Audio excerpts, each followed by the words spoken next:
وَلَا عَلَى الَّذِينَ إِذَا مَا أَتَوْكَ لِتَحْمِلَهُمْ، اور نہ ان پر جو آپ کے حضور حاضر ہوں کہ آپ انہیں سواری عطا فرمائیں۔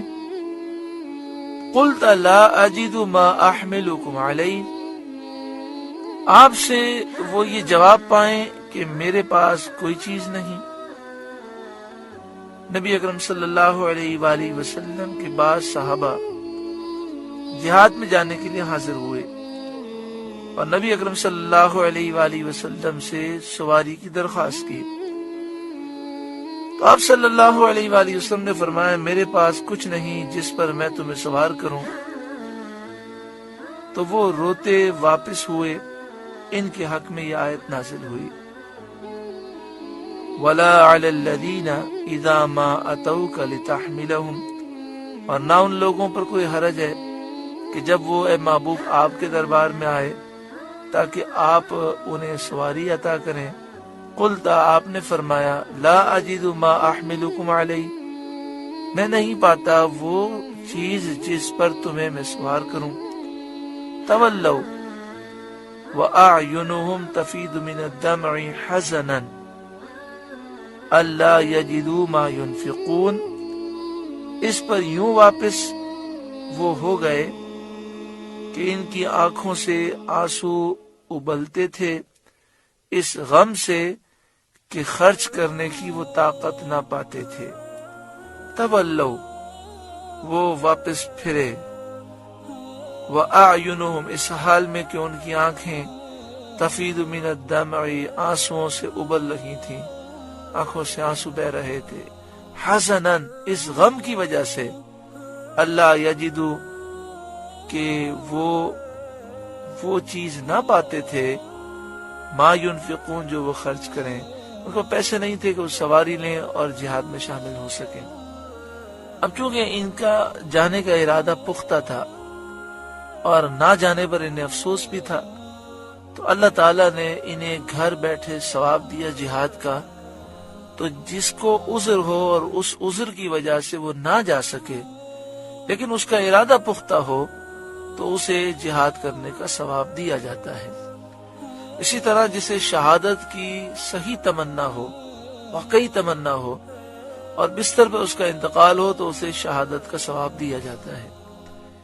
انما السبیل علی الذین یستأذنونک وهم اغنیاء،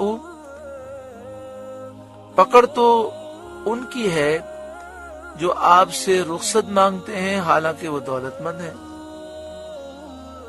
یعنی جہاد میں جانے کی قدرت رکھتے ہیں، اس کے باوجود وہ آپ سے رخصت مانگتے ہیں کہ ہمیں اجازت دے دیں کہ ہم جہاد میں نہ جائیں۔ رضوا بأن یکونوا مع الخوالف، انہیں پسند آیا کہ عورتوں کے ساتھ پیچھے بیٹھ رہیں۔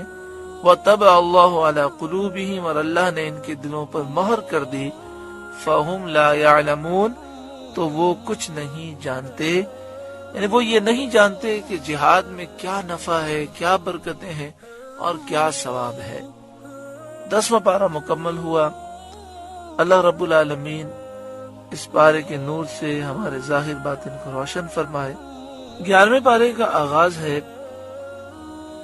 اللہ رب العالمین نے ارشاد فرمایا یعتذرون الیکم اذا رجعتم الیہم، تم سے بہانے بنائیں گے جب تم ان کی طرف لوٹ کر جاؤ گے، یعنی باطل عذر پیش کریں گے یہ جہاد میں نہ جانے والے منافق۔ جب تم سفر سے واپس ان کے پاس جاؤ گے تو جھوٹے بہانے بنائیں گے۔ قل لا تعتذروا لن نؤمن لکم، اے محبوب آپ فرمانا بہانے نہ بناؤ، ہم ہرگز تمہارا یقین نہ کریں گے۔ قد نبأنا اللہ من اخبارکم، اللہ نے ہمیں تمہاری خبریں دے دی ہیں۔ وَسَيَرَ اللَّهُ عَمَلَكُمْ وَرَسُولُهُ، اور ان قریب اللہ اور اس کے رسول تمہارے کام دیکھیں گے۔ یعنی تم نفاق سے توبہ کرتے ہو یا اس پر قائم رہتے ہو۔ اسی طرح بعض لوگوں نے یہ وعدہ کیا تھا کہ زمانہ مستقبل میں ان فیوچر وہ مومنین کی مدد کریں گے۔ تو یہاں یہ فرمایا گیا کہ اللہ اور اس کے رسول تمہارے کام دیکھیں گے کہ تم اپنے اس عہد کو بھی وفا کرتے ہو یا نہیں۔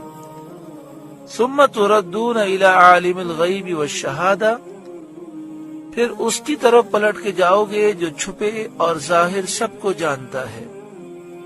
فَيُنَبِّئُكُم بِمَا كُنتُمْ تَعْمَلُونَ، وہ تمہیں بتا دے گا جو تم کرتے تھے۔